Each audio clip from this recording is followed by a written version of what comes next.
il y a une colère rentrée dans la population française qui va exploser.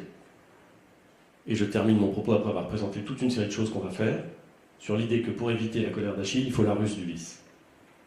Et que donc, face à cette colère potentielle qui va se déclencher, il faut être rusé. L'idée que la société française était comprimée, était angoissée, était désemparée, et que donc elle pouvait craquer, était une idée que j'avais en tête en juillet 2018. On ne sait jamais laquelle des gouttes est la dernière. Ça, on ne sait pas.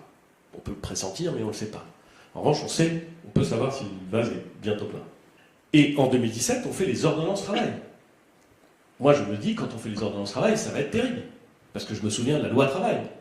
2 ans avant, manifestation monstre, tension maximale. Et on fait les ordonnances travail et ça passe. On fait la réforme de la SNCF. On met fin au statut. Et on ouvre la concurrence. On s'attend à un déblocage complet. Et on ne les a pas tant que ça. Il y a des grèves, mais ça passe. On dit qu'on va pouvoir entrer dans les universités, dans l'enseignement supérieur, sur le fondement d'une orientation sélective. Si vous avez suivi l'actualité politique des 30 dernières années, vous savez que c'est une bombe. On le fait. Il y a des universités qui sont occupées. On les désoccupe. Et ça passe. Et donc, vous vous dites, au fond, même quand ça crispe, si, 1, on a un programme qui dit ça, et 2, on considère que c'est bon pour le pays, il faut y aller. Et donc, on y va. Et on fait la taxe carbone à un rythme beaucoup plus rapide que ce qu'elle avait été engagée, en sachant que c'est un rythme très rapide.